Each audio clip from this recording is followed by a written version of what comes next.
الو، السلام عليكم. ايه محسن، كيفك؟ ايه انا حسن من لبنان. ايه انا ان شاء الله اليوم جاي على ايران.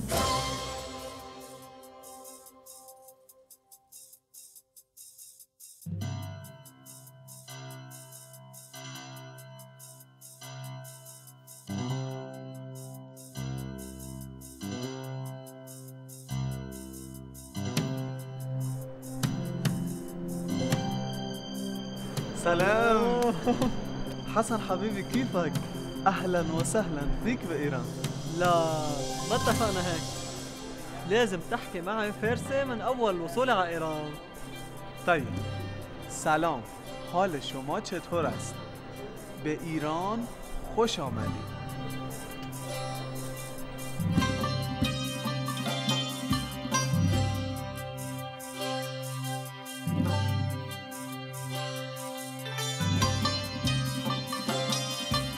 فرشته ها از آسمان می آیند.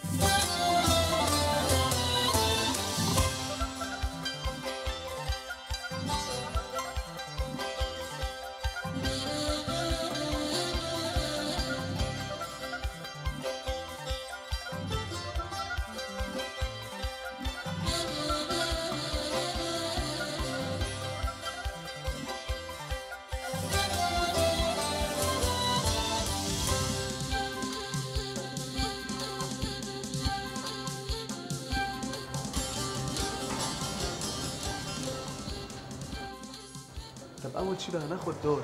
هي المكنة، يلا جرب أنت. هاي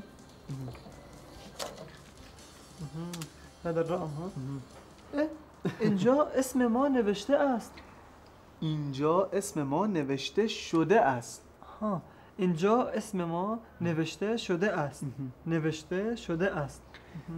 ولی اینها مهم نیست. مهم اینه که من آقایان فارسی یاد بگیرم. حسن الحاج و محسن ایرانمنش به باجه شماره 6 مراجعه خلينا کنید. نروح على وجه شيش. يلا يلا. هيا هون. شو انت بدك تقعد وانت بدك تحكي. انا ما بعرف بعض كثير. يلا اقعد عم بقول لك، ما تخاف من شيء. يلا.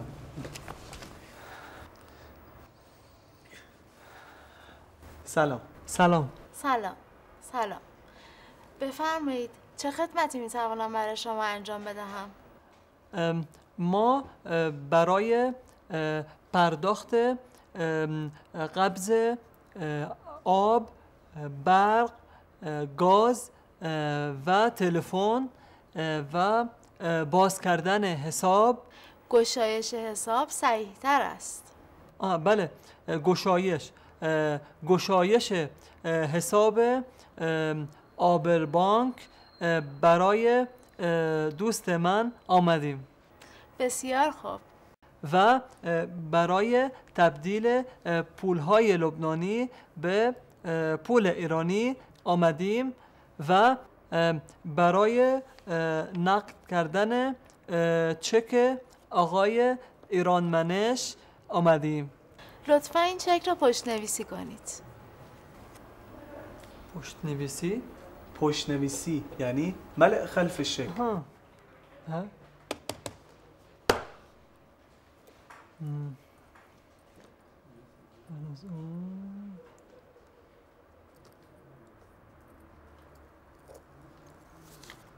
بفرمایید.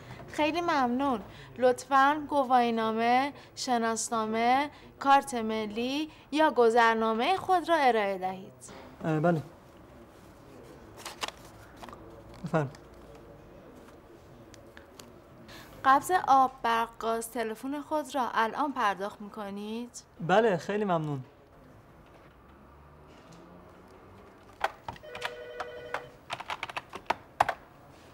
خب از مبلغ چک که 1,000,000 ریال بود جمع مبلغ قبض‌ها رو کم کردم. مبلغ 500,000 ریال باقی مانده است. تقدیم کنم؟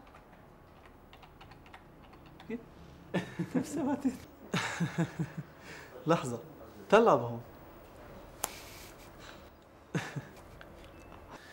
خب توجه کن، مبلغ 1,000,000 ریال منهای قبض‌های گاز، برق، آب و تلفن. 1,000,000 ریال منهای 500,000 ریال مساوی است با 500,000 ریال. که ایشان میگوید تقدیم میکنم. تقدیم میکنم یعنی اقدم. تو میگویی که این مبلغ را میخواهم به حساب محسن ایرانمنش واریز کنم. میخواهم این مبلغ را به حساب آقای محسن ایرانمنش واریز کنم. آفرین. یک بار دیگر بگو.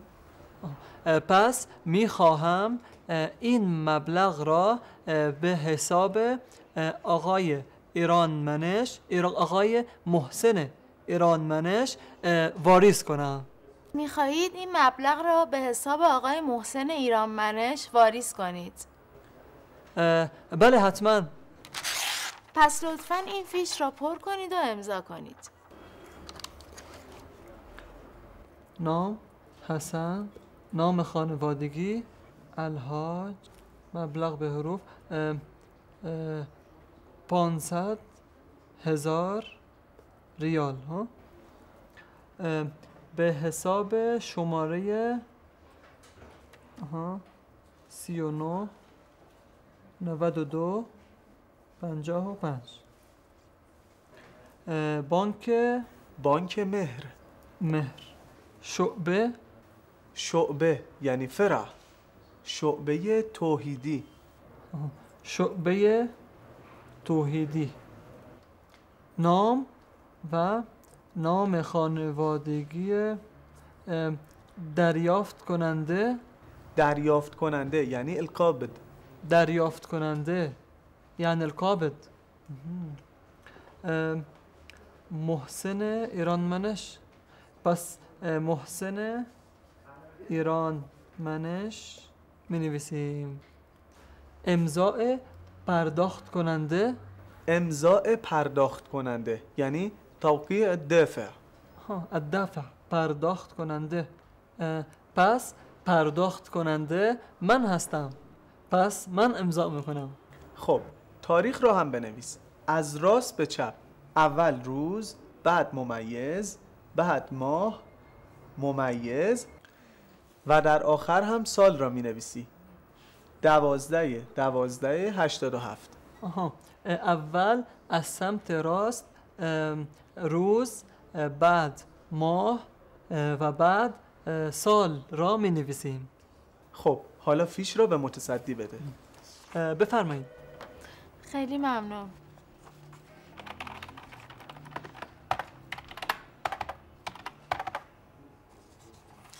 این خدمت شما. دیگه امری ندارید؟ شو دیگر امر ندارید؟ یعنی عندك امر تاني؟ بله تبدیل پول لبنانی به پول ایرانی. شما چقدر پول لبنانی دارید؟ 1,000,000 لیره. هر لیره 6 ریال می شود. پس 1,000,000 لیره ضرب در 6 می شود 6 میلیون ریال. پس لطفاً این فیش را هم پر کنید. یا الله، شو هيدا؟ فيني معبيه خلاص. هذا العمل لازم. تحكي عربي. يلا.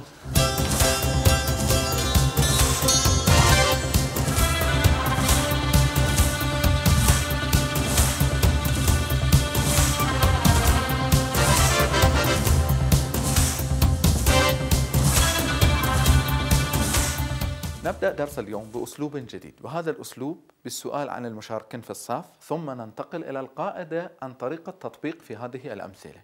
نبدأ بالأخ العزيز سعيد بهذا السؤال. الأخ سعيد، لاحظ هذه الجملة. أي الكلمات في هذه الجملة تدل على أنها حرف وليس فعلا ولا اسما؟ او از مدرسه برگشت. أي الكلمات نعتبرها حرفا؟ کلمه از. أحسن، از. ننتقل إلى أخت مريم. الأخت مريم الجملة ثانية. او به دانشگاه می رود. أي كلمة من هذه الكلمات نعتبرها حرفا؟ کلمه ب. نعم، كلمة ب. ننتقل إلى أخت نادية. الأخت نادية وقلما تشاركينا في البحث اليوم، أريد أن أسألك السؤال: او تا ظهر در مدرسه میماند. او تا ظهر در مدرسة ميماند. نلاحظ أن في هذه الجملة واحد من هذه الكلمات نعتبرها حرفا. أي كلمة؟ تا. نعم صحيح، كلمة تا. كلمة تا من الحروف. الأخ سامر، هل يمكن أن تذكر لنا جملة بالفارسية فيها كلمة در؟ او در تهران زندگی میکند. نعم، نقول كما أشار نعم في الفارسية او در تهران زندگی میکند. او در تهران زندگی میکند. فكلمة در من الحروف. والسؤال الأخير نوجهه إلى أخ فادي. الأخ فادي، هل يمكن أن تستخدم كلمة با؟ كلمة با في جملة في الفارسية؟ من با دوستم به سینما رفتم. نعم، من با دوستم به سینما رفتم. من با دوستم به سینما رفتم. لكن هناك في هذه الجملة حرفان ليس حرف واحد. الحرف الثاني كلمة ب، ففيها با وفيها ب. فنستنتج من هذه الأمثلة أن هناك حروف في الفارسية نسميها بالحروف الإضافة. الحروف الإضافة يعني ليست من الأركان الرئيسة في الجملة. ليست من الأركان الرئيسة في الجملة، فالصفة أو الفعل أو الموصوف أو المضاف إليه أو الاسم أو المبتدأ والخبر هذه نعتبرها من الأركان الرئيسة، لكن الحروف الزائدة أو الإضافية ليست من الأركان الرئيسة. نريد أن نفهم أن حروف الإضافة في الفارسية ما يعادل في أكثر الأوقات حروف الجر في العربية. فمثلا در بمعنى في، ب بمعنى إلى، با بمعنى مع، أو كلمة از بمعنى من، فهذه حروف الجر في العربية. لكن حرف واحد ليست من حروف الجر. ففي الفارسية حرف الراء علامة المفعول ولا نعتبرها من حروف الجر، ونتحدث عن هذه فيما بعد. قلنا سابقا أن هناك حروف في الفارسية نسميها بالحروف الزائدة وهي تعادل حروف الجر في العربية، لكن هناك حرف واحد من هذه الحروف لا نعتبرها من حروف جر. فمثلا كلمة از بمعنى من، وكلمة تا بمعنى إلى، وكلمة با بمعنى مع، وكلمة راء، لكن كلمة راء ليست من الحروف التي نسميها بحروف الجر، من الحروف الزائدة في الفارسية لكن ليست من حروف الجر في العربي. فهذه الكلمة تأتي لتدل على معنى المفعول، على معنى المفعول، وسنتحدث في الدروس القادمة عن المفعول به في الفارسية، وهناك نشير كيف نستخدم. لكن لاحظوا إذا نقول مثلا هذه الجملة نقول او کتاب را برداشت. او کتاب را برداشت. فكلمة را مع أنها من حروف زائدة، لكن إذا ترجمناها بالعربية نقول هو رفع الكتاب. هو رفع الكتاب. فنلاحظ أن في الجملة العربية لا يوجد حرف من حروف الجر، لكن في الفارسية موجودة. لماذا؟ لأن الراء ليست من حروف التي نعادلها بحروف الجر. أما النقطة الثانية، وهناك نقطة مشتركة كذلك بين اللغتين الفارسية والعربية، هو إيراني. هو إيراني. او إيراني است. الكلام حول ياء النسبة الموجودة في كلمة إيراني في العربية والفارسية. نلاحظ أن كلمة أو الاسم المنسوب في اللغتين مشتركة، مع أن في الفارسية ليست التشديد من علامات هذه اللغة، التشديد من علامات اللغة العربية، لكنها انتقلت إلى الفارسية. فإيراني بمعنى منسوب إلى إيران. في الفارسية نقول فرنساوي، وفي العربية نقول فرنسي. كلمة وحرف الياء في آخر كلتا الكلمتين تدل على النسبة. تهراني منسوب إلى طهران، كما في العربية نقول طهراني. فياء النسبة مشتركة بين اللغتين الفارسية والعربية بنفس الأسلوب. فإذا قلنا من إيراني هستن، أنا إيراني. او خارجي است، هو أجنبي. فكلمة المنسوب مشترك. نقطة ثانية، الفرق بين هذا الياء وبين ياء النكرة في الفارسية. أضرب مثالا، أرجوك يا سامر أن تلاحظ هذا المثال. عندما نقول درخت وعندما نقول درختي، درخت از گیاهان است. درختی بلند در حیات ما هست. درختی بلند در حياة ما هست. نلاحظ الفرق بين الجملتين. الجملة الأولى تتحدث عن كلمة درخت بمعنى الجنس ولا تتحدث أنها نكرة، لكن في الجملة الثانية هذا الياء يدل على أن الكلمة التي التحقت بها نكرة، فياء هناك ليس للنسبة بل لنكرة. مثلا أنا أضرب مثالا بالعربية، أنا اشتريت كتابا. اشتريت كتابا، كلمة كتاب نكرة في العربية، نقول من كتابي خريدم، من كتابي خريدم. كتابي بمعنى أنها غير معلوم أي نوع من الكتاب، ما اسم هذا الكتاب، فنسمي هذه الكلمة بالفارسية نكرة. فهناك فرق، ياء النسبة مشترك بين الفارسية والعربية، لكن ياء النكرة تأتي بدلا من تنوين النكرة في العربية.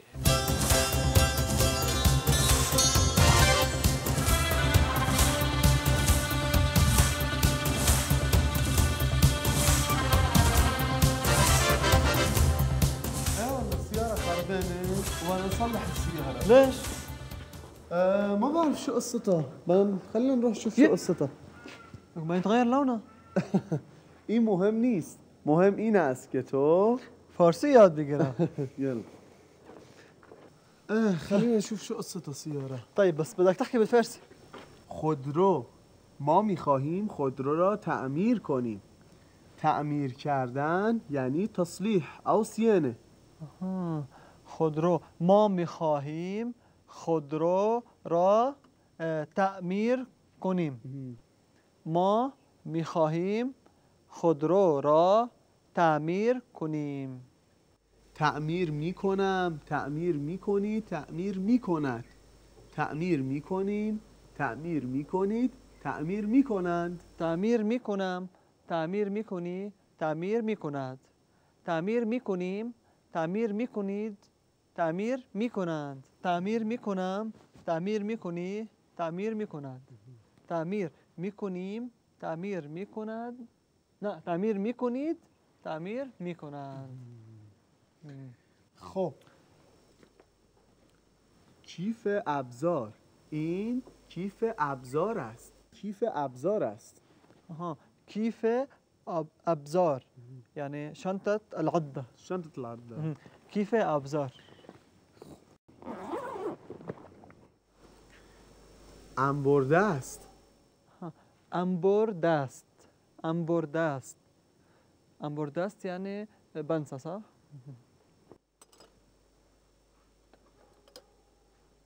مفك براغي یعنی پیچ گوشتی. پیچ گوشتی. پیچ گوشتی یعنی مفك براغي.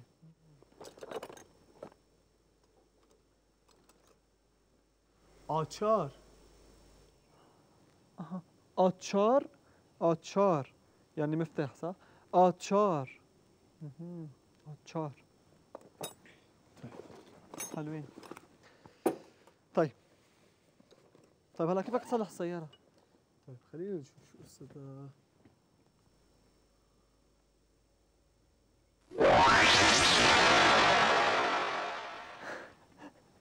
شو عملت بالسيارة؟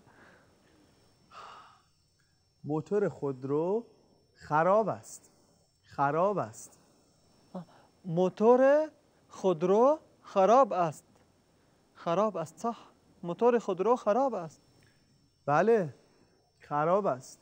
باید با تعمیرکار خودرو تماس بگیریم تا برای تعمیر خودرو ما بیاید. تعمیرکار. تعمیرکار. تعمیرکار یعنی مصلح صح؟ آفرین درسته. تعمیرکار یعنی مصلح. ما باید با تعمیرکار خودرو تماس بگیریم یعنی چی؟ تماس بگیریم یعنی نتصل. تماس گرفتن. تماس بگیریم یعنی نتصل. ما باید با تعمیرکار خودرو تماس بگیریم تا به اینجا بیاید. بیاید یعنی یأتی. با تعمیرکار خودرو تماس بگیر و به او بگو که برای تعمیر خودروی ما بیاید. من نمیتونم تماس بگیرم. تو میتوانی تماس بگیری. من نمیتونم با او صحبت کنم. تو میتوانی با او صحبت کنی. تو میتوانی. الو؟ بله بفرمایید. سلام. سلام بفرمایید. ببخشید، خودروی ما، موتور خودروی ما خراب است. اشتباه گرفتید. نه ببخشید خانم، من الو من اشتباه گرفتم. اشتباه یعنی غلط. شماره گرفتن یعنی طلب النمره. من شماره گرفتم. تو شماره گرفتی. شماره گرفتن یعنی طلب النمره. تماس گرفتن یعنی الاتصال. من شماره گرفتم. تو شماره گرفتی. او شماره گرفت. ما شماره گرفتیم. شما شماره گرفتید. آنها شماره گرفتند. آفرین. من تماس گرفتم. من تماس گرفتم. تو تماس گرفتی. او تماس گرفت. ما تماس گرفتیم. شما تماس گرفتید. آنها تماس گرفتند. چرا شماره گرفتید؟ نه، چرا اشتباه شماره گرفتی؟ اشتباه یعنی غلط. چرا اشتباه شماره گرفتی؟ نه، من اشتباه نگرفتم. خط روی خط افتاده بود. یعنی فتت الخطوط ببعضها. خط رو خط افتاده بود. یعنی فتت الخطوط ببعضها. خط رو خط افتاده بود. یعنی فتت الخطوط ببعضها. خط رو خط افتاده بود. اول اسم شرکت تعمیرکار را بپرس، بعد ادامه بده.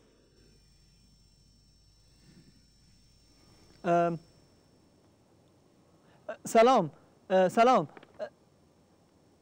شرکت تعمیرکار خودرو است؟ بله، اینجا شرکت تعمیرگاه خودرو است. بفرمایید. ببخشید، خودروی ما خراب است. بله، آدرس خودتان را لطف می‌کنید.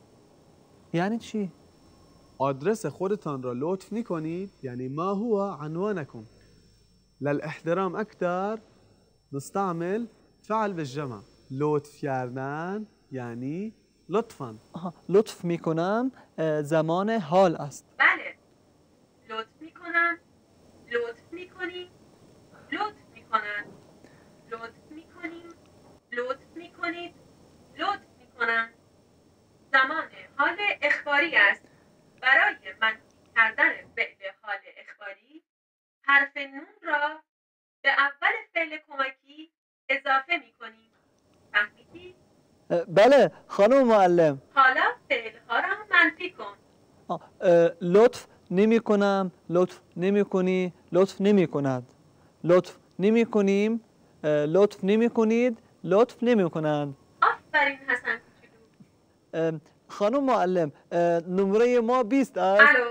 الو آقا، لطفاً آدرس خودتان را بگویید.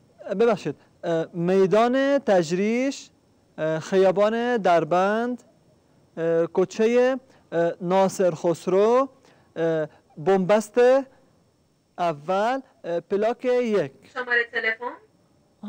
شماره تلفن 22 16 29 59. لطفاً فردا ساعت 11 صبح منزل باشید. تعمیرکار ما به منزل شما خواهد آمد. بله خیلی ممنون. خدا حافظ. البته فردا ساعت 11 صبح منزل باشید.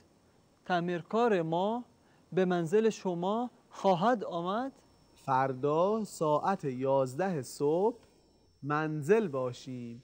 تعمیرکار آنها به منزل ما خواهد آمد. تعمیرکار آنها، تعمیرکار ما، منزل ما، منزل شما. بله بله. باشید بتصير باشیم. تعمیرکار ما بصير تعمیرکار آنها. منزل شما بصير منزل ما. فهمیدم. فردا ساعت 11 صبح منزل باشیم.